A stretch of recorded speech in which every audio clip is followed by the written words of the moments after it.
2 years before Frank Lloyd Wright's death, he was on a stage with Mike Wallace, a well-known media personality at the time. It was 1957, and Wallace attempted to get at the heart of Frank Lloyd Wright's worldview. In the middle of the interview, a question about religion quickly revealed Wright's firm-rooted connection to the natural world. Do you go to any specific church? Yes, I go occasionally to this one and then sometimes to that one, but my church, I put a capital N on nature and go there. Throughout his career, Wright refused to subscribe to the idea that the natural world was a collection of materials that would someday be a home. Instead, he came to view nature as a place of spiritual reverence. Yet, in spite of this intense admiration for his natural surroundings, there are at times incongruities between the way he valued nature and his actual work. Though Wright's architectural approach sought a harmonious relationship with nature, it was contradicted by his admiration for new technologies like the car, which harmed the very environments he sought to build within. To evaluate this contradiction central to his work, we should look at Wright's architectural philosophy, some of which is rooted in his concept of organic architecture. This ideology is shaped around a notion that Floyd Hamblin, faculty member of the Frank Lloyd Wright School of Architecture, describes as... Then Frank Lloyd Wright came and said, form and function are one. This meant designing buildings that were appropriate for the space, rather than just plopping four walls on a hillside. In Wright's eyes, a coffee shop shouldn't be built like a Greek temple, nor should a steel beam be shaped into a flower. In practice, this idea looked like a functional yet seamless integration of his buildings into their natural settings. Or, as Hamblin puts it, again, he was trying to really harmonize and connect with nature. He talked about buildings being a grace to nature, or a grace to its surrounding rather than a disgrace.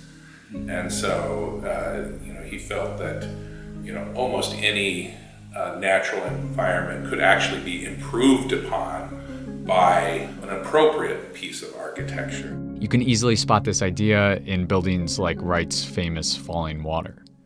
Avery Trufelman, a producer at architecture and design podcast 99% Invisible, attributes this view of integrating nature and architecture to growing up in the hillsides of Spring Green, Wisconsin. And this connection with the outdoors was really formative for Wright. He thought that architecture should help people live harmoniously with their environment, rather than shield them from it. The house could become part of nature if it was made with local materials and had big windows and was oriented for just the right amount of sunlight. This philosophy is ingrained in the design of Wright's architecture school, Taliesin. If you look at a lot of the walls here at Taliesin, you have this stone, this limestone material, which is also the material that you'll see in some of the rock outcropping on the hills. So it was actually built of materials that were right near the site. As well as Wright's designs for his Usonian homes, which were cheap, unassuming homes constructed for the middle-class American. Nestled in the suburbs of Madison, Wisconsin, you can find one of the later-built Usonian homes, known as Jacobs II. It integrated materials like local wood, faced away from the street and towards the natural expanse behind the house, and forced a less materialistic existence by doing away with spaces like a garage that tend to accumulate junk. Wright even integrated an idea into the house called a solar hemicycle. Architect and Usonian home restorer John Eifler explains that the design positioned the windows of the house in a semicircle that would capture the sun, and it was a way of keeping the heating costs down and all that good stuff during the winter. So the home works as both a highly functional, sustainable place for its residents and also a structure that seems to blend in with its surrounding landscape.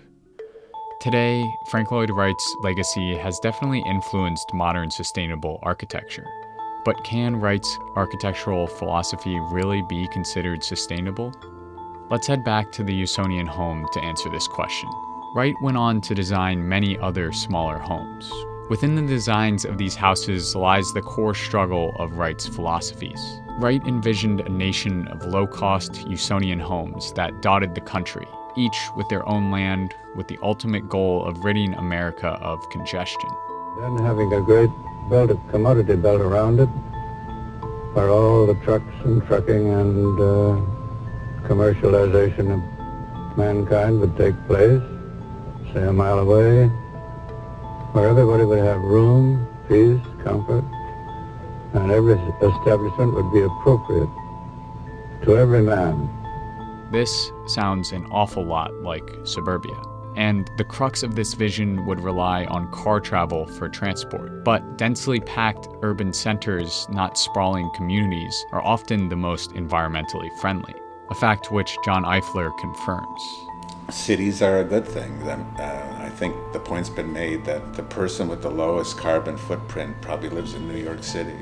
However, we shouldn't fault Wright considering the fact that in the early 20th century, Ford's Model T cars were flying off newly built assembly lines, and cars were taking hold of American culture.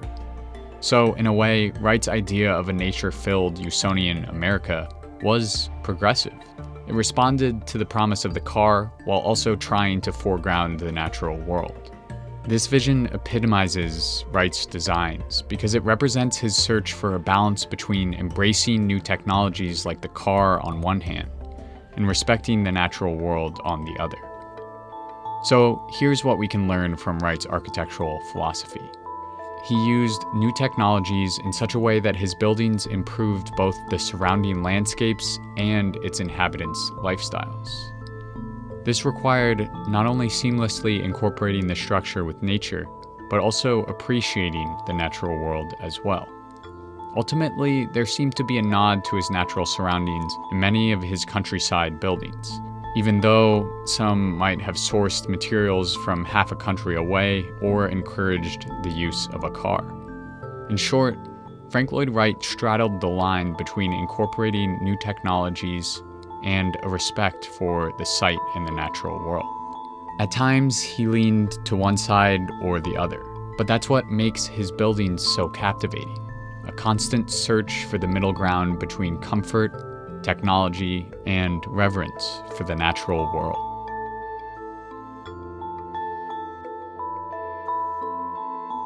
A huge thank you to Avery Trufelman, Floyd Hamblin, and John Eifler for making this video work. They were so generous with their time and their knowledge.